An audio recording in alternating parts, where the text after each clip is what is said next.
Hello boys and girls, welcome to Storytime with Teacher Linda. Today's story is called Bright Stanley by Matt Buckingham.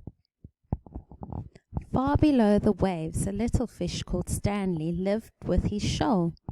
They were the brightest, sparkliest fish in the whole of the deep, dark sea.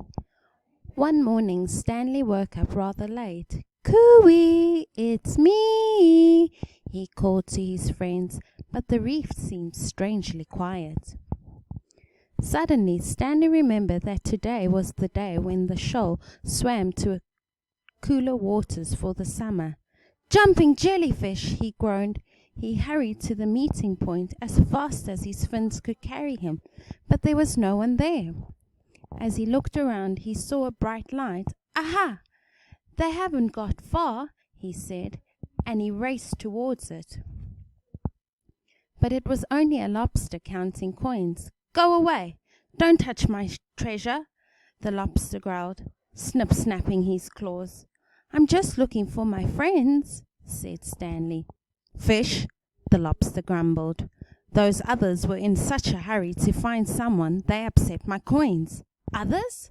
cried Stanley. "My friends!" "Well, go and join them, then," said the lobster, pointing grumpily, and Stanley sped off. Ahead of him, Stanley saw a golden glow. He could just make out a bright, sparkly fish. One of his friends? "Cooey, it's me," he called, swimming even faster.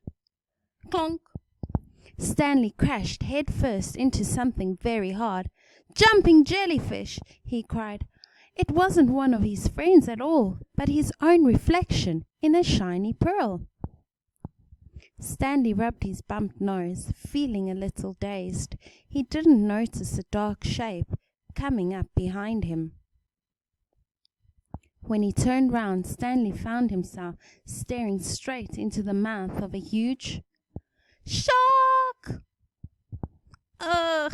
shrieked Stanley. Over boulders and under weeds he dashed with the shark snapping at his tail. Suddenly Stanley saw a small hole in a rock below. He dived down and wriggled inside just before he was gobbled up.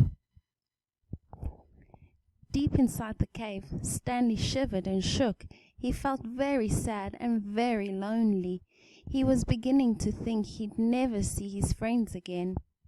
"Well, I can't stay here forever," he sighed at last, and he poked his head out of the cave to check that the shark had gone. "Jumping jellyfish!" he squealed. The sea was a golden orange, sparkling and glittering.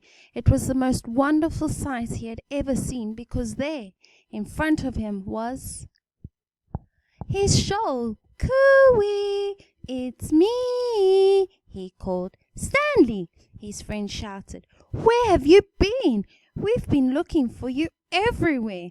And Stanley told them his adventures as they all swam off in one bright, sparkly, happy shoal. The end, boys and girls. I hope you enjoyed the story.